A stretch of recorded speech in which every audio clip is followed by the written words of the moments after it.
The wheel of time turns and ages come and pass, leaving memories that become legend.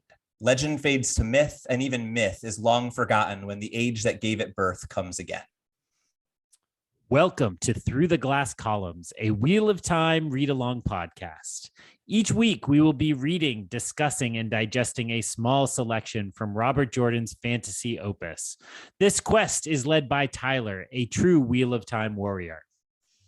I have all stories, ages that were and that will be. And I'll be joined by Greg, a complete novice to the Wheel of Time. The Wheel of Time and the wheel of a man's life turn alike without pity or mercy. Join us each week as we read the Wheel of Time in our own sweet time, traveling deeper and deeper through the glass columns. But what does that even mean? No. You don't get to find out yet.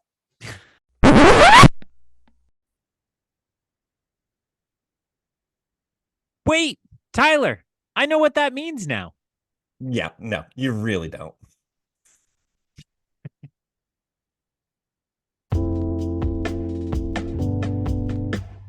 Hello, and welcome back to Through the Glass Columns, your weekly read-along, smooth jazz listening show. I'm Greg, your guide who knows very little about the Wheel of Time, but I'll be sliding my way through Chapter 27, Within the Ways, and Chapter 28, to the Tower of Ghenjei, with my friend and yours, that cool cat himself, Tylor. Tylor, what's up, you hip cat?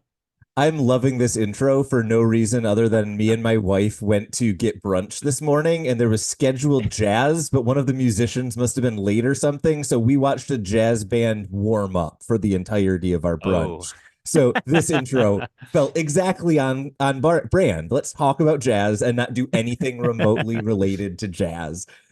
It's been a real good weekend here in Boston. It has been cold, but there has been a lot of opportunities to do nerd stuff. And boy, is that exactly what I want.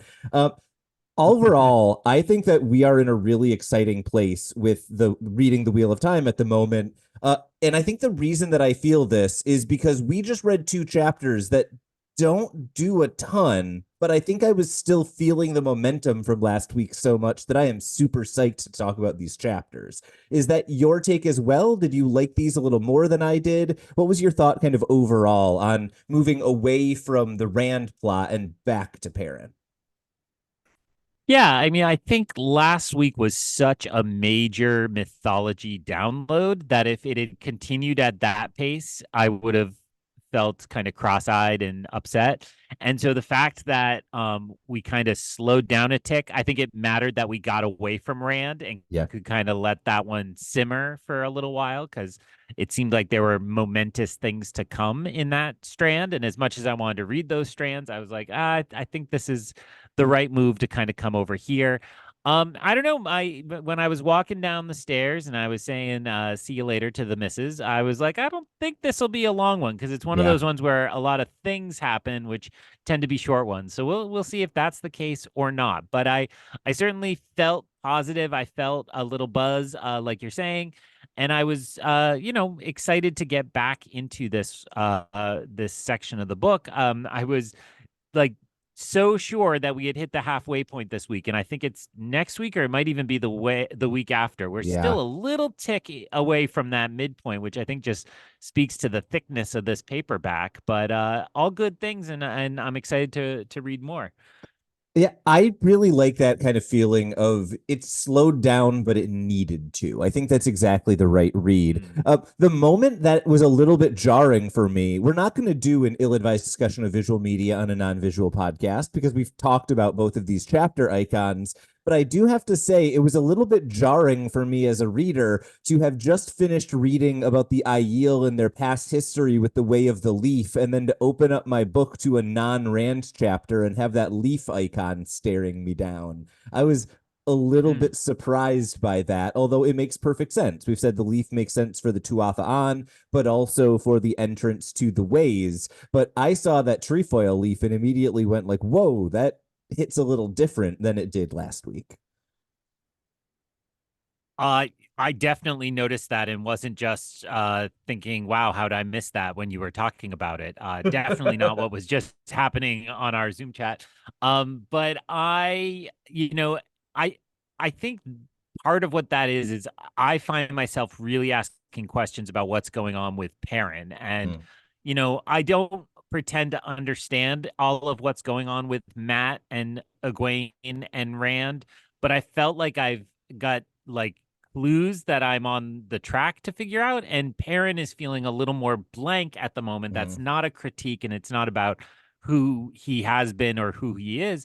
It's just like I'm not sure where he's at. There's a lot of kind of yeah. angst with lady troubles. And then there's, kind of him struggling with who he wants to be, most kind of immediately represented by the hammer or the axe, which we know was important in prophecy, Mm. but is also just a very literal choice he makes every time something starts to happen. But I think I'm stealing your thunder by talking about these things. So I will shut up and I will say, Tyler, could you please summarize chapter 27 within the ways? I absolutely can. And what a wonderful transition that honestly I wasn't thinking at all. But as soon as you pull out the Tyler, here's the terrible thing about me, I'm going to nod along every time. Chapter 27, Within the Ways. Perrin and Gaul are traveling through the ways silently. It has been apparently about 2 days of them following Loyal, Fail, and the rest of the group. Perrin remembers kind of what happened the first time that they got on the island. First, Fail slapped him, and then Fail slapped him again, and then Fail punched him, and then he did something, and it doesn't get explicitly stated, but boy, did he spank her. And if you want to learn more about that, the biggest argument I have ever seen on the internet happened around this chapter. I'll give you a recommendation if you would like to.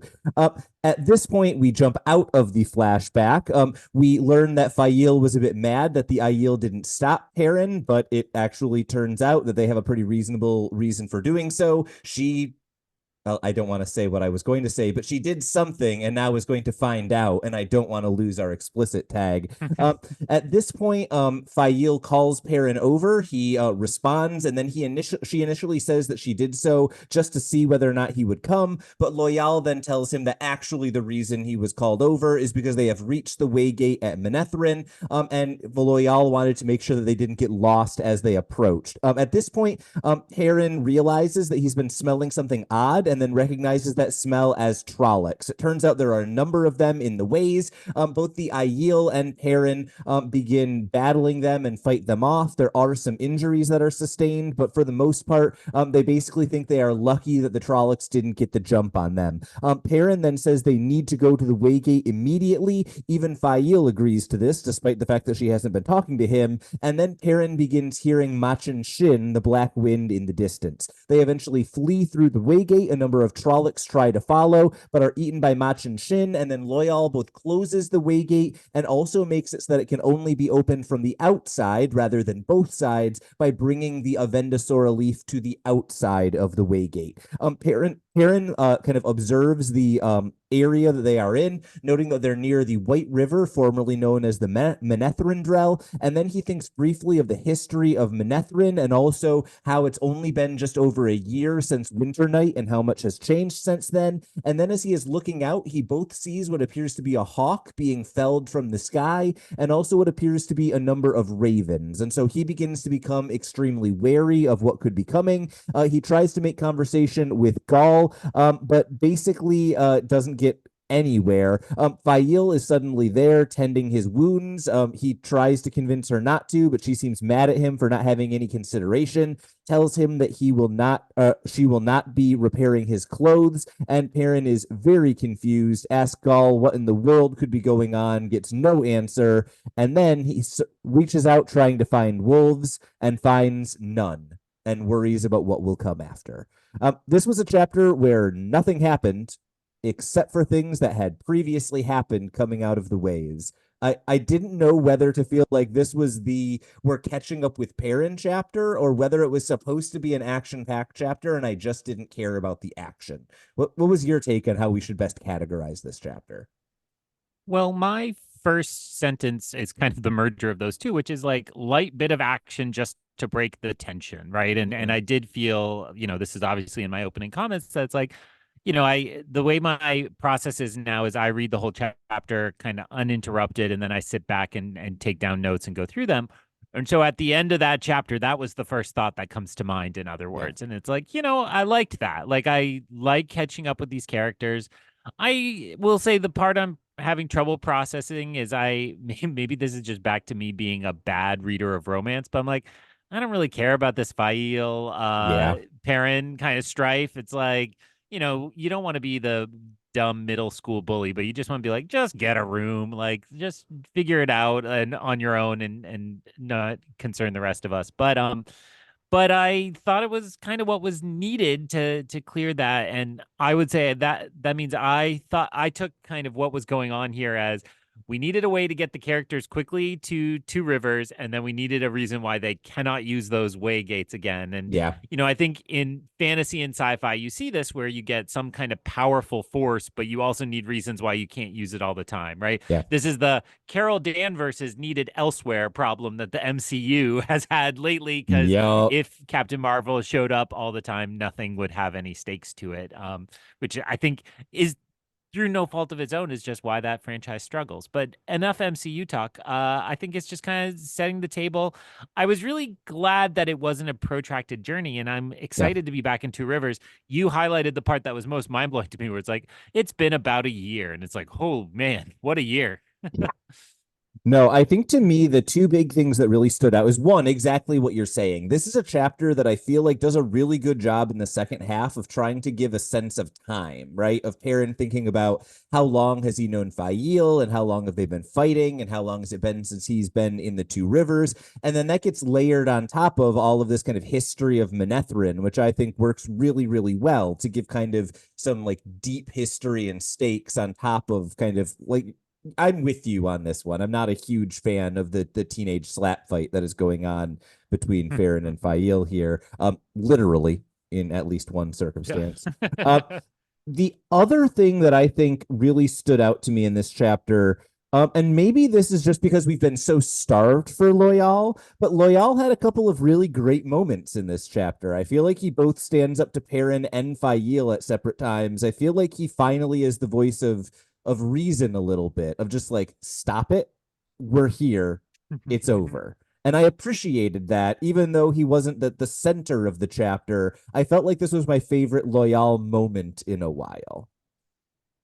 I like that point a lot, and we have had reminders in the last chapter and in this chapter that the Ogier are an ancient culture, not Yeah. Loyal personally, but I get a sense that these are long-lived creatures where the society has been around since ancient times. So it's like you can imagine them particularly being like, yeah, I don't have time for this Yeah. nonsense, right? Like let's think about what really matters. And to your point, I also made a note in my notes, which I don't have a lot to develop on, but I will just say I noted as well that they really wanted to make sure they hung a lantern on the fact that Manetheren is a very old city, Yeah. just like we were talking the last two chapters about kind of ancient history. It's like, don't forget that that applies here, even though it seems Yeah. less likely in so many ways. And I think you're absolutely right to then link that right to Loyal, that Loyal is a creature of that ancientness, right? Yeah. That they are able to travel here because the Ogier established these points beforehand. So Yeah. I think that is really good. I mean, tell it to me like it's Star Wars. I love, love, love when people talk about how Chewbacca thinks Han Solo is his pet Yeah. more so than the other way around. And it feels exactly like that. Like these people think they are kind of controlling Loyal and bringing him around, but I feel like Loyal thinks he's just dragging these annoying teenagers around, Yeah. much like a 200-year-old Wookiee would drag around kind of an idiot pilot boy. Yeah. Yeah, it's fun. It's a good dynamic, and it is nice to get a little Loyal. Yeah, I think to some degree, the reason why I'm latching onto Loyal so much is because this is a chapter where every time there's interpersonal conflict, the camera looks away, right? Like between Perrin and Mm. Fael's conflict, and then also just Perrin and Fael not being willing to be in the same room with each other. It's really nice to have Loyal actually talking to everyone who is in the scene, and I think that really helps him kind of stand out a little bit. Um, we'd be remiss if we didn't start with the first half of this chapter, even though I think we are both identifying that it's not the fun half of the chapter. Um, I just need to know if you are interested in learning more about all of the reasons that Robert Jordan could have written about spanking and all of the problems with him writing about spanking. Lee Butler's Rereading the Wheel of Time has the single longest debate about spanking I have ever seen on the internet. Go check out the discussion of Wow. these chapters. I don't need to have that discussion. Is there anything you want to say about spanking before we move on? Uh what a prompt. What a like unbelievable. So no, I mean I think spanking as a thing feels inherently gross, right? Right. Especially to modern sensibilities, though obviously not hitting to harm, but a flirtatious or loving kind of pat on the rump is, kind of common to all couples, I would imagine. Yeah. Or maybe I'm just being overly personal about my own marriage. But it's like, I think that is something that it's kind of in a funny cultural space, right? Yeah. Because for so long, an unwelcomed contact of that fashion was the hallmark of workplace sexual harassment, right? Like Yeah. sending the secretary off and to get the cocktail shaker in Mad Men, or something like that. So I think it just feels inherently gross, despite like in an established relationship, it's probably no big deal. But I think you're right that this has that edge of it was actually like in within a conflict that Right. makes it feel very wrong in many ways. What do we talk all the time with our kids, like we never use our bodies to hurt other people's bodies. And this is Right. breaking that kind of cardinal rule. So Yeah, I mean, there are, I don't know, like less than 10 moments in this series that I typically read them and then just black them out and don't think of them unless someone brings them up. And the Perrin spanking is at the top of that list. I don't need to think about it after this moment. I'm done talking about it.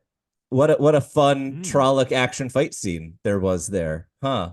I don't really have anything else to say about what I, happened in the ways. I would I would just say there was a Trolloc that was wolfy, which stood out to me. And I'm Mm, not versed enough to say that was the first time we've seen one, but we've had all these hints that the Trollocs are just these kind of monstrous versions of animals. So the fact that it's Perrin in there as a wolfy one yeah, seemed to that's a good matter call. in some way, and then didn't really. So who knows? But at least at this moment, and I will say, and this is dipping a little into next chapter. Sorry, people who read them one at a time.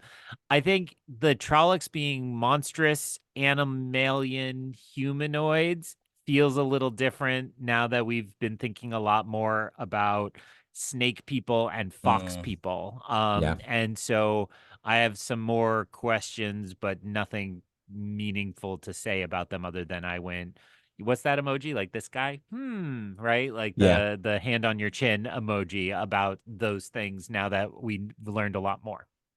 Yeah, I think that's a really good call. If we are then leaving behind the ways and making our way out, the only other real note that I had is, I guess, two small notes about the same moment. One, it's really nice to see that Perrin is not invincible, that wounds do get taken. I feel like that is a thing that gets missed in a lot of fantasy series, right? If it's like 20 on 5, someone should take a serious wound, even if the good guys win. Um, and then the moment around That's that. my DM talking, everybody. That's my DM, not Tyler, but Tyler, my DM talking. Yes, go on. I do like to injure my players significantly in and out of game. Um, I also really loved the moment of Fail kind of being willing to immediately jump in and tend Perrin's wounds while simultaneously continuing to chew him out for being inconsiderate. Like there's something just accurate about like I will keep you alive so I can keep berating you. That rings true. Maybe now I'm just confessing things about my relationship. I mean, I think that, you know, I think that does feel like a real relationship, because a real relationship that is built on love and true, deep caring, you obviously will have your frustrations and your annoyance, but you both know you're in it for the long haul, and so you'll be kind at that basic level and not let it advance too far. So yeah, it feels good. And I think especially where we're making fun of they seem so childish at the beginning, there's some maturity to it. So Yeah. it's kind of like a reminder that when things really matter, they're gonna take care of each other. You think that relationship is much more mature than I do, but I'm glad we agree on the broad strokes. I am out of things to say about that chapter. If this was going to be a week that was going to be short, it was going to be because I didn't have much to say about Within the Ways. Do you have any last thoughts before we move on to chapter 28? Yeah, I have 15 more bullet points about spanking. No, the only other thing, and this made it into your summary, but not into our discussion so far, is just the hawk getting killed at the Mm. end seemed significant to me. We've talked about how I hate prophecy before, but there was a prophecy about the hawk on Perrin's shoulder, which was Fail, right? As Uh, we understood it. Heron, Oh, or I'm go sorry, ahead. Fail would be the falcon. The hawk we had Right. hypothesized was maybe Bearlane because that was the symbol of Mayan. So the fact that we arrive here and a hawk is immediately killed and it's Yeah. strange, and then we have these other birds. I think I've already told listeners I spent the start of this year rereading the Iliad, and one of the things that stood out to me about the Iliad is there are always bird omens in whatever's Mm. happening. That how the warriors on the battlefield understand what is about to happen, or they read whether they should make a charge or not, is they look at what a hawk is doing. And like if a hawk swoops down and scoops up a snake, it's like, yes, time to charge. Or if something like terrible happens, I think there's a moment where a hawk picks up a snake and then the snake bites the hawk and everything falls. Like they fall out of the air dead. So like all of that is like read as omens of the gods. And so Okay. to me, it really stood out that we arrive back at this place and the first thing we see is a hawk getting shot down, and he says along the lines of like, that's odd, right? And then Okay. we Yeah. get a reminder that ravens in this area are servants of the Dark One, which goes all the way back to the first chapter, right? Or the first and second. So Yeah.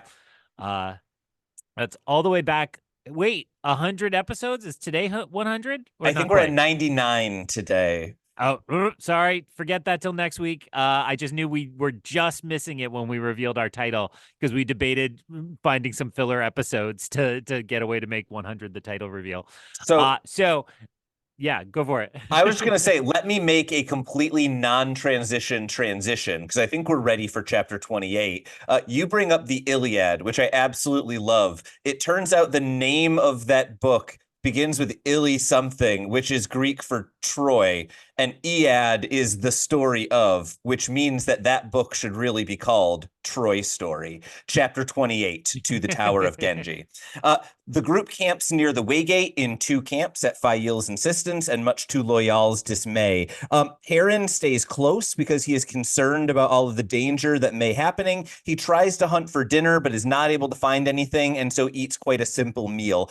Perrin tries to start a conversation with Gaul, but they just end up exasperated by women seemingly 2 or 3 sentences into every conversation they begin to have. The area looks, according to Gaul, quite a bit more like the Waste. And Perrin says that he hopes to see the threefold land, but he seems resigned to the fact that he never will. They talk a bit about Manetheren, and Gaul kind of compliments all of the warriors from the 2 rivers that he has met, even though they're not considered a warrior people. And they talk a little bit of history and of forests, which it turns out Gaul thought would mostly be withered and just a few trees. And then they talk about how there are Trollocs in the ways and the possibility that the Trollocs might be in the 2 rivers. Perrin asks Gaul why he has never asked about Perrin's eyes, and Gaul gives a description that the world is changing, clan chiefs are worried about things, everything seems to be terrible, and so he says in the face of that, who can care about eyes? And Perrin says, kick me awake if you need to. Perrin then seemingly wakes into sunlight, but realizes that he is in the wolf dream.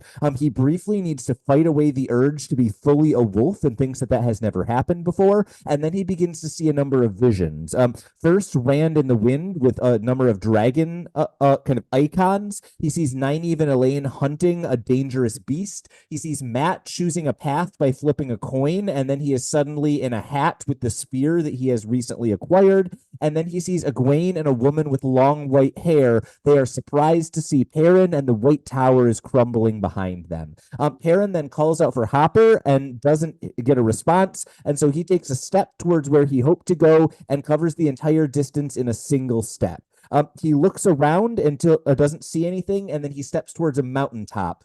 He doesn't feel any nearby wolves and think that is very odd for the dream. And then he hops from mountaintop to mountaintop until he sees another man who seems familiar, but he can't place him, but he smells not quite human. This person then flees. Perrin goes to where he was and he finds a dead wolf that was being skinned. And he thinks that this is monstrous because a wolf that is killed in the dream does not wake at all. Perrin then pursues this person until he arrives at a tall metal tower where Hopper arrives and tells him to stop and not go inside. Hopper advises caution, says that Slayer is here in the flesh rather than dreaming, and then Hopper calls him foolish for rushing in over his depth. At this point, a woman with a long yellow braid approaches, calling Perrin an archer. She denies being Aes Sedai, but warns Perrin against what she calls the Tower of Ghenjei, saying that it is impossible to escape in the dream, and she refers to it as being a place that is inhabited by the Aelfin and the Ealfin, who seemingly are related to a game that Perrin played in his childhood, Snakes and Foxes, and we learn that that is a game that can only be won by a player who breaks the rules. We also learned that the Aelfin and Ealfin are not necessarily evil, but they are supposedly so different from humans that they might as well be evil. Perrin then asks her name, and she says that she has already broken too many of the prescripts. Suddenly, a second man arrives, this one also seemingly very familiar to Perrin.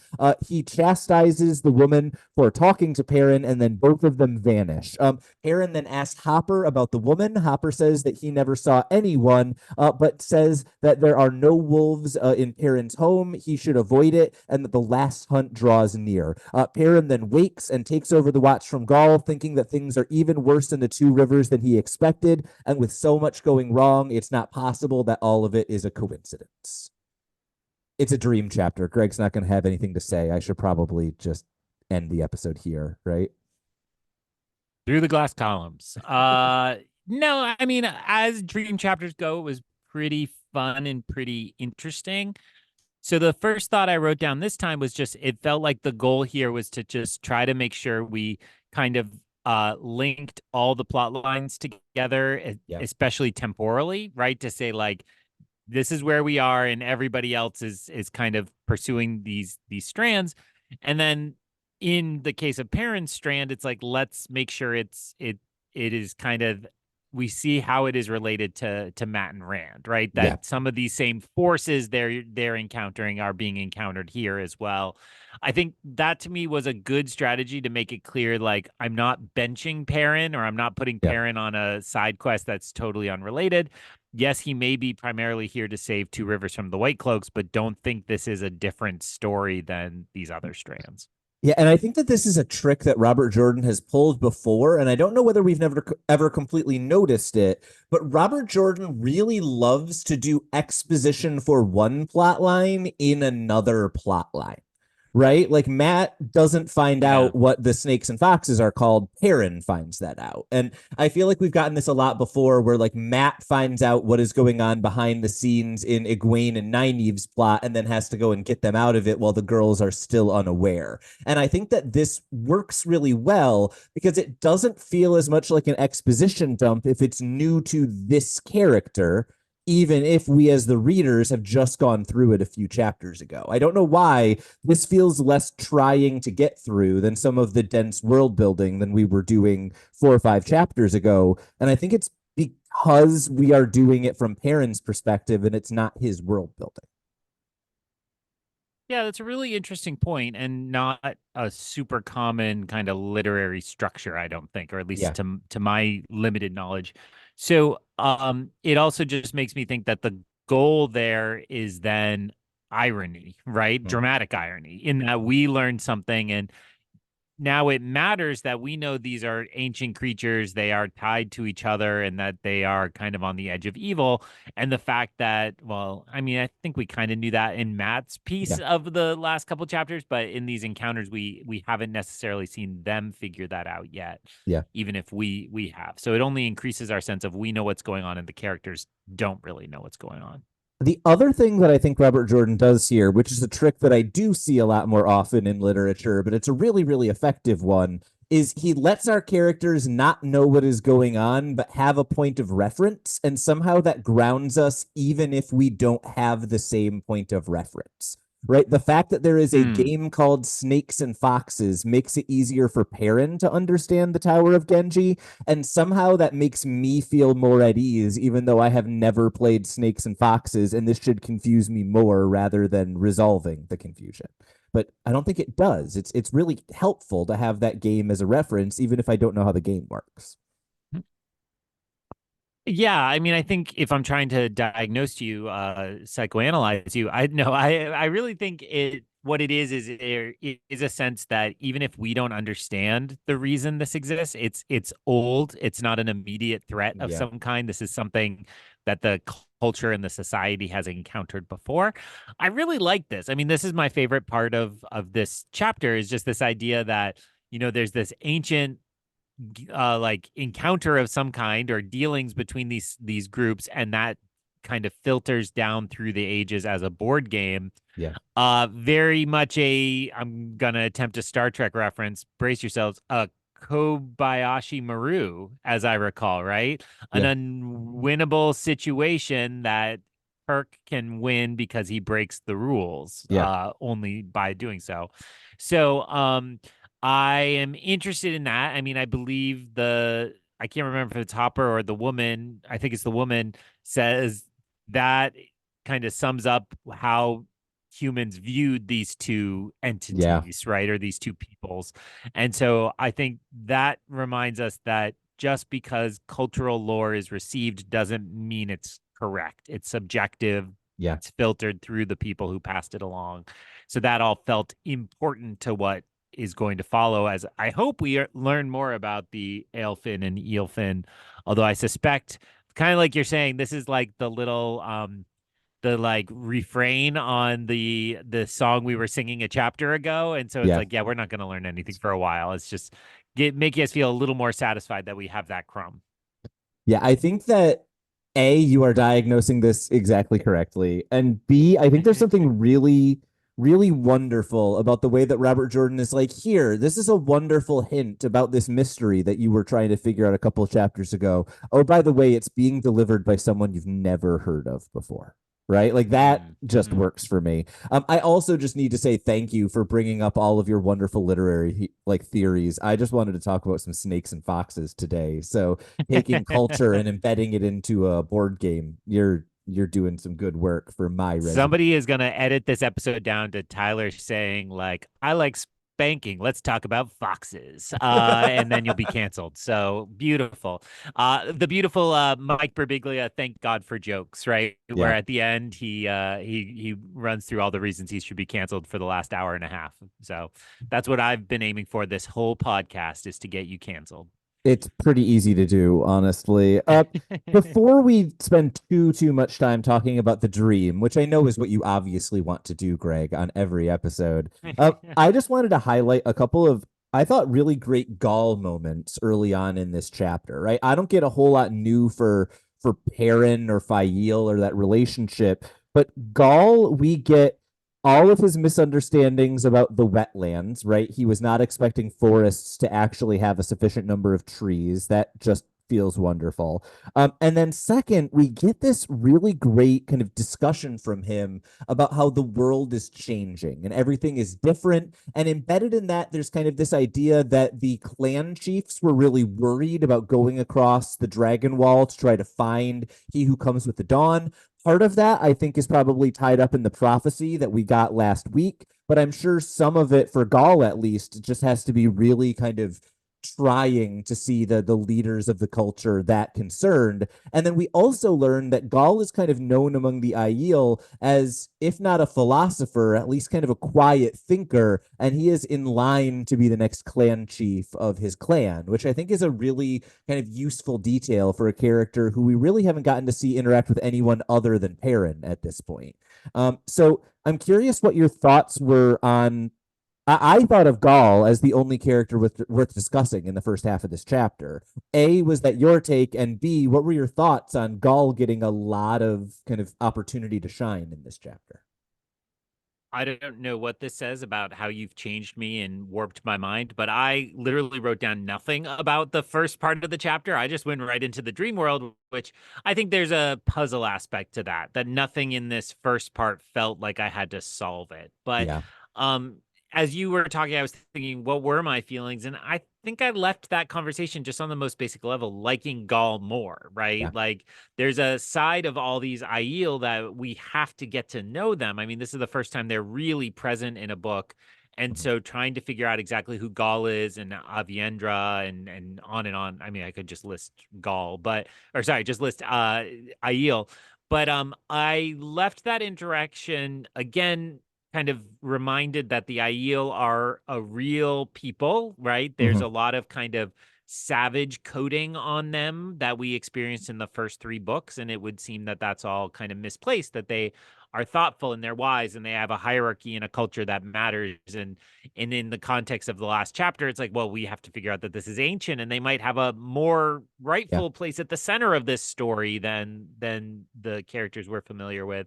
So I think all that works, and then you make Gaul just kind of a likable dude hanging out telling campfire stories, and it Yeah. it works. Well, and honestly, Gaul seems to be the first person who has looked at Perrin's eyes and gone like, "Well, that seems like an advantage. Cool." And when you like a Yeah. character like Perrin, it's really easy to like someone who just accepts them for who they are. That's pretty straightforward. Um, I think we then need to talk about the one part of the dream that I'm sure you were not interested in. All of the visions at the beginning of the dream. This felt like it was Robert Jordan flexing the prophecy muscle and not a whole lot else. Was there anything Yeah. there that excited you or got you interested? Because like it felt like a bunch of vague hints that you can maybe grasp onto something if you're excited about it, but it would be really easy to read those couple sentences and just move on and not think of it again.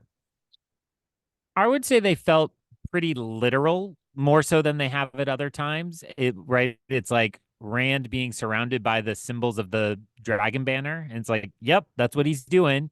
And then it was Nynaeve and Nynaeve and Elaine the hunting a dangerous beast. yeah, and it's like, well, we don't know that they're hunting a beast, but they're hunting a Forsaken, it seemed, Yeah, right? Like we know that's what they're doing, so it's pretty literal, even if it's kind of slightly symbolic. yeah. And then So there's it a was third that I'm missing. Matt flipping a coin to choose a Oh yeah. path, and then when he chooses the path, he gets a hat and his spear. I thought that was interesting, mainly just because it may have like literally just happened from Perrin's perspective, although not the hat, just the spear. Yeah, the hat is weird. I mean, I was recently absent from a Dungeons and Dragons session, and I got my like catch up from everybody, and they're like, "Oh, your character has a hat now." So that's pretty much what I thought of. I was like, "Oh, that's happened to me before too." Like all of a sudden, you just have a hat. So there we are.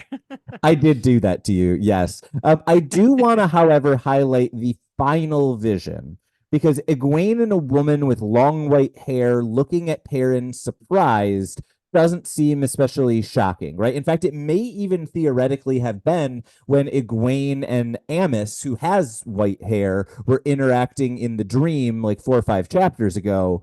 But in the background of what Hmm. Perrin sees is the White Tower collapsing brick by brick. And that feels like the one piece here that probably isn't literal and is starting to send some warning bells because I don't think this is the first vision we've had of the White Tower falling or collapsing or something happening to it. Yeah, and I would say brick by brick is very interesting, right? Like, and it feels like, I don't know, brick by brick or like dominoes. It's like the dominoes are starting to fall on the power of the White Tower, if not the literal White Tower. And this change that we understand there are channelers over the Dragon Wall seems to be a big domino falling, right? Yeah. In on that path there. I guess this is Greg says things that are probably too remedial to be worth mentioning, but it was a good reminder that this is not like this is Teleron Riyadh. There was a clear reminder of that Yeah. as a part of these visions, right?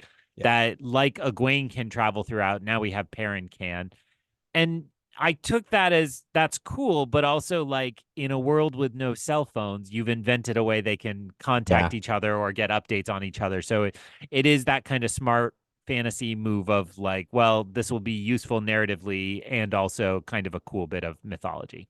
Yeah, I've always kind of joked that this is a series where the first like 7 books are just every book they get one new thing that makes everything a little bit easier for them. And then at the end of it, we can tell the Mm. story because they have all the things they need to do all the things we need them to be able to do. I think you're right. That is what is happening here. Um, I Wait, do is Telerod Riyadh, is that just ode. Zoom? Teleron Riyadh is just Zoom. Thousands of years later, it's Zoom, right? It doesn't Zoom, matter if you die there, you Telerod die in the real resume. world. Yeah. Yeah, yeah, it's what it is. Yeah, perfect. That I mean, that feels like Nostradamus, right? When they're Yeah. like, he saw windows where you could see other people, and people are like, it's Zoom. So there you go. It's here too. So if what we then have, I think we've done a good job already of talking about just kind of the overall, like the Tower of Ghenjei of it, figuring out what is Perrin learning. I think the plot and world building pieces we've dug into a little bit, which leaves me with the question. We have 3 mysterious characters in this chapter: Slayer, a woman with a braid, and a man with 2 swords. And I don't know whether you have thoughts on who they might be, if you have thoughts on what their roles are going to be going forward. This is one of those places where I just can't say words because I know the answer to all of the mysteries. So I need you to fumble across whatever you can, and we'll call it a segment. So I will say Slayer, I immediately connected to the Dark One, right? That if it's a Forsaken or if it's actually the Dark One himself, Baalzamon, we've had this kind of fake out that I'm still coming to terms with, that we have killed Ishamael, that was the one pretending he was the Yeah. Dark One. So I'm not sure I'm quite ready to leap and say this must be the real one, or if this is just another Forsaken.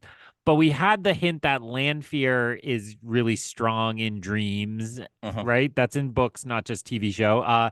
And so I wonder if this is, I mean, I'm not saying it's Lanfear, but another Forsaken who has that kind of power to come into this space and be powerful. So and it feels a little Voldemorty to have somebody there but not there, or kind of present and then slipping away through your fingertips. Yeah. The woman, I will say, no, this is Oh, my segment. You don't get to I talk. just want to jump in You don't very, get to very know that quickly. yet. Nope, Uh, no, yeah. You reference Lanfear, which I think is a really good call. I think Hopper also references Lanfear in this chapter. We Mm, get a reference at one point. He refers to things of the shadow walk in dream now, creatures of Heartfang. There is no safety. I don't know if Heartfang hmm. is Lanfear or if it is another Forsaken, but that certainly feels like a reference to a character we've seen before, just in wolf language.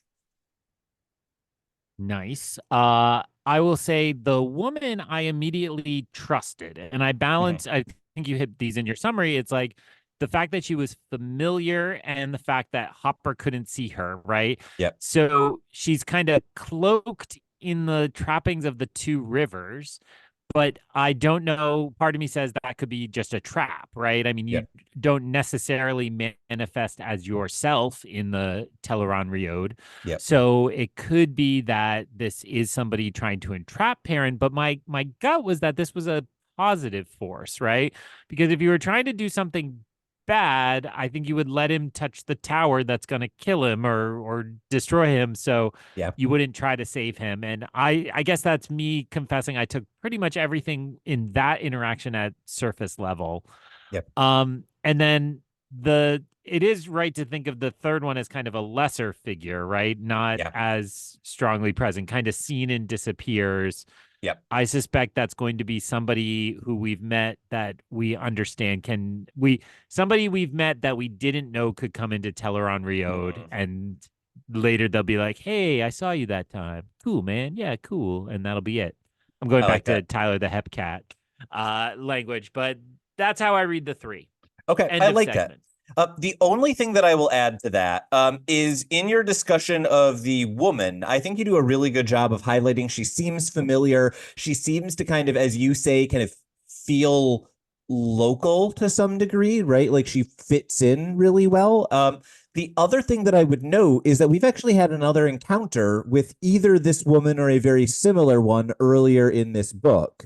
When Egwene was in Teleron Riod when she first met Amos, she also had an encounter with a woman with yellow hair and a braid who I believe had a bow and arrow that Egwene briefly recognized, and then she wasn't there after a few seconds. So it's not just Perrin who has been interacting with this woman, but I think you're right. You're highlighting all of the important details that are salient. We just don't have enough yet to do anything with them.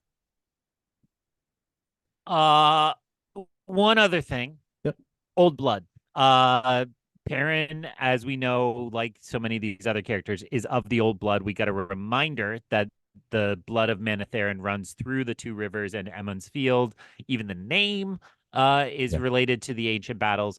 So when Perrin says somebody is familiar, it could also be the Old Blood, not Yeah. just Perrin, the dude with the axe and the hammer. That's a That's all very I have good to say. And call you've that I will used up not my confirm notes. whether it's accurate or not. Uh, This show. I finally find out one thing, and they just keeps hiding things from me on Only and on. another 10 11 years more from now. books. Yeah. Yeah. Uh, I am also out of things in this chapter. I enjoyed this quite a bit. I still am not sure whether I enjoyed these chapters because they were following last week or whether it's because they were just good and enjoyable. But let me tell you, if the momentum has continued for you like it has for me, I don't think it's stopping anytime soon. We got some good stuff coming up. So next week we'll be covering two chapters. We're back in our usual rhythm. So that's chapter 29, Homecoming, and chapter 30, Beyond the Oak.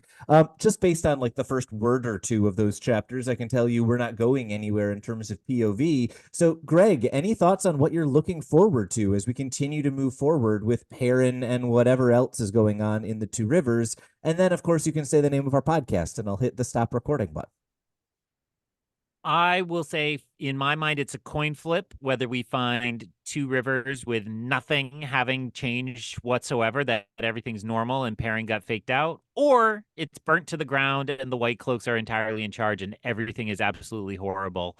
I really can't. I don't think I would put money on either of those, but I think it's one of the two, and it's about evenly split.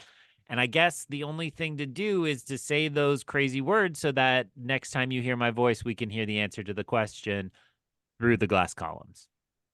Which isn't a question. So ends another episode of Through the Glass Columns. We thank you for joining us and continuing with us on our quest to cover all of the Wheel of Time in our own sweet time.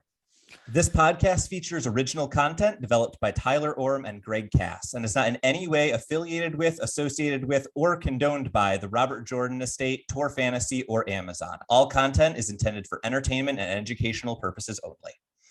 If you're enjoying this podcast, please seek out the books from your local bookshop or library and join us as we continue our journey.